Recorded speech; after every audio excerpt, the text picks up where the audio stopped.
आपने OTT platform पर आए एक वेब सीरीज जामताड़ा देखी होगी, जिसमें साइबर ठगों के ठगी करने की अलग अलग कहानी के बारे में बताया गया है। ये जामताड़ा झारखंड का एक जिला है जो कि साइबर ठगी की घटनाओं के लिए काफी मशहूर है। जामताड़ा के कई ऐसे गांव हैं जहां से ठगी की वारदातों को अंजाम दिया जाता है। अब हम आपको एक नए जामताड़ा के बारे में बताते हैं। यहाँ भी कुछ उसी तरह से ठगों का गिरोह ठगी को अंजाम देता है। दरअसल ये नया जामताड़ा हरियाणा का नूह है, जहां हरियाणा पुलिस ने ताबड़तोड़ कार्रवाई करके लगभग 100 करोड़ रुपए की साइबर ठगी का खुलासा किया है। इस ठगी से संबंधित 250 ठगों की पहचान की गई। इस गिरोह में 20 राजस्थान के, 19 उत्तर प्रदेश के और 211 हरियाणा के हैं। ठगों का यह गिरोह फर्जी सिम, आधार कार्ड के जरिए लोगों से ठगी करते थे और फर्जी बैंक अकाउंट्स में पैसे डलवाते थे ताकि पुलिस इन तक न पहुंच सके। इन ठगों के पकड़े जाने के बाद देश भर के 28,000 केसों को ट्रेस किया गया है। पकड़े गए इन ठगों पर देश भर में 1346 केस पहले से ही दर्ज हैं। ऐसे में इन ठगों की जानकारी अन्य राज्यों को भी दे दी गई है। अब आप नूह के एसपी वरुण सिंगला को भी सुनिए कि उन्होंने इस मामले को लेकर क्या कहा। कुल 347 फेक सिम की जानकारी जो मिली हमें, जो कि इनके मोबाइल फ़ोन में या तो मौजूद थे या इनके द्वारा पहले प्रयोग में लाए गए थे, इस तरह की सूचना हमें उनसे मिली। इसके अलावा कुल 140 यूपीआई अकाउंट और 219 अन्य बैंक अकाउंट जो कि ऑनलाइन माध्यम से खुलवाए गए थे, इनकी हमें जानकारी इनकी डिटेल इंटेरोगेशन में हमें प्राप्त हुई। तो जब हमने ये सभी लिंक्स और सब बैंक अकाउंट्स और सिम IMEIs जब हमने Indian cyber crime coordination centre से हमने शेयर की, तो हमें इसमें एक भारी खुलासा हुआ कि कुल 28,000 के करीब कंप्लेंट्स के अंदर इन सिम नंबरों से ताल्लुकात रखते हुए, इन बैंक अकाउंट पर ताल्लुकात रखते हुए विक्टिम्स के साथ धोखाधड़ी हुई है। इसकी कुल जो लागत, जो कुल अमाउंट थी जो पूरे फ्रॉड की, वो 100 करोड़ के करीब आ रही है। तो इससे ये पता लगता है कि ये 28,000 से अधिक विक्टिम्स को ये चूना लगा चुके हैं और यह जो विक्टिम्स हैं ये पूरे 35 स्टेट्स एवं यूटीज से संबंध रखते हैं। इसके अलावा ये भी जानने में आया कि कुल 1350 के आसपास FIR इन मामलों में, इन कंप्लेंट से संबंधित ऑलरेडी 21 राज्यों में दर्ज हो चुकी हैं और बाकी अभी निरंतर हम उनसे संपर्क बना रहे हैं कि जो बाकी बची हुई कंप्लेंट्स हैं उसके संबंध में भी वो जो नियमानुसार कार्रवाई अमल में लाएं। डिटेल्ड इंटेरोगेशन में क्रिमिनल्स ने ये रिवीलेशन की है कि मेजरली जो उनके मोडस ऑपरेंडी थे, ये हमारे पूछताछ में सामने आया कि एक गांव का लगभग 1 या 2 तरह का मोडस ऑपरेंडी यूज़ कर रहे हैं। जो एक बार शुरू हो गया गांव के अंदर, सभी क्रिमिनल्स वैसे ही प्रकार का ठगी शुरू कर लेते हैं। तो साइबर क्रिमिनल्स जो मेजरली यहाँ पर जो एप्रीहेंड हुए, वो यूज़ कर रहे थे, एक तो फेसबुक मार्केट प्लेस और OLX प्लेटफॉर्म का यूज़ करके cyber criminals online ads post कर रहे थे, जिसमें ये बहुत ही अट्रैक्टिव ऑफर्स जो है विक्टिम्स को देते हैं उनको ल्योर करने के लिए। उसमें फेक नंबर्स देते हैं और ये on the pretext of being army man और सम अदर पर्सन, ये उस चीज़ को बेचने के लिए अट्रैक्टिव ऑफर्स दे रहे हैं, जिससे कि विक्टिम खुद ब खुद इनको कॉल करता है और इनके जाल में फंस जाता है। उसके बाद ये ट्रांसपोर्टेशन चार्जेस, कुरियर चार्जेस इत्यादि के नाम पर ये पैसे उनसे ठगते हैं और कभी भी प्रोडक्ट डिलीवर नहीं होता है।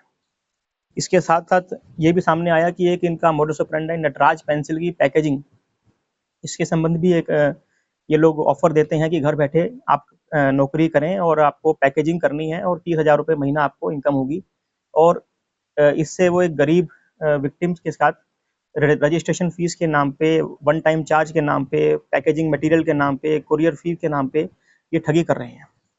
साथ ही साथ ये भी एक मोडस ऑपरेंडी क्लियर हुआ कि इम्पर्सनेशन में ये मोबाइल में जो UPI ऐप्स होती हैं, ये उसके अंदर रैंडम सीरीज़ के नंबर डाल के, और अगर कोई भी नंबर पे किसी का नाम दर्ज होता है तो उस विक्टिम को कॉल करते हैं और उसका कोई पुराना पहचान वाला बनकर और उनके खातों में पैसे ट्रांसफ़र करवाने की रिक्वेस्ट करते हैं। लेकिन वो खाते में पैसे ट्रांसफ़र ना करके फेक उनको मैसेजेस बना के और अमाउंट क्रेडिट का उनको एक झांसा देते हैं और उस झांसे के ऊपर उनसे वो पैसा वापस अपने अकाउंट्स में ट्रांसफ़र करवा लेते हैं। इससे पहले कि एक विक्टिम जान पाता है उसे ठगी हो चुकी होती है। इसमें ये मोडस ऑपरेंडी जो बना रहे थे वो सेक्सटॉर्शन का, जो कि बहुचर्चित है। सेक्सटॉर्शन में ये फेसबुक पर एक अट्रैक्टिव प्रोफाइल्स बनाकर और अन्य सोशल मीडिया प्लेटफॉर्म्स का भी यूज़ कर रहे हैं, जिसमें ये अट्रैक्टिव प्रोफाइल्स बनाकर और इनसे फ्रेंड रिक्वेस्ट आती हैं और फ्रेंड रिक्वेस्ट के बाद ये उनको चैटिंग के माध्यम से उसको वीडियो चैट पे ले जाते हैं और वहाँ जाके कॉम्प्रोमाइजिंग पोजीशंस में उनकी स्क्रीन रिकॉर्ड करके उसके बाद उस वीडियो को सोशल मीडिया पे ना डालने के नाम पे, सोशल मीडिया पे डली हुई वीडियो को डिलीट करने के नाम पे एवं पुलिस सेक्शन से बचने के नाम पे इनके साथ एक्सटॉर्शन लगातार चलती रहती है। रेड के दौरान क्रिमिनल्स पकड़े गए, उसमें मेजॉरिटी मैं कह सकता हूँ कि 10वीं या उससे नीचे की इनकी पढ़ाई लिखाई है। बहुत ही कम है जो 10वीं से ऊपर इन्होंने पढ़ाई लिखाई करी है। इनकी कोई ट्रेनिंग नाम से हमारे पास जो पूछताछ में सामने आया है कि एक क्रिमिनल दूसरे साइबर क्रिमिनल से उसी के गांव से वो सीखता है, उसी के पास बैठकर, और वो उसी से सारे फर्जी सिम, फर्जी अकाउंट लेता है और उसी से ही मोडस ऑपरेंडी सीख कर वो अपना काम शुरू कर देता है। तो इसमें कोई अलग से ट्रेनिंग की जरूरत नहीं है इनको। मेजरली जो मैंने आपको मोडस ऑपरेंडी बताया कि फिर ऐड अपलोड करना है, ऐड अपलोड करने के बाद कॉल खुद ब खुद आती है। मैक्सिमम जो तरीका वारदात है उसमें कॉल खुद ब खुद आ रही है, आपने कॉल अटेंड करनी है और आपने चूना लगाना है विक्टिम को। इसके लिए इनको जो ट्रेनिंग की आवश्यकता है वो इनके पीयर ग्रुप जो है, जो उनके साथी जो लोग हैं जो साइबर क्राइम कर रहे हैं इनसे पहले, वही इनको ट्रेनिंग दे रहे हैं। तो सर जो ये पैसे हमने पकड़े हैं इनका अलग अलग हमारे ये इन क्रिमिनल से जो बरामदगी हुई थी वो हमने पहले भी हमने इसमें डिटेल आउट की थी।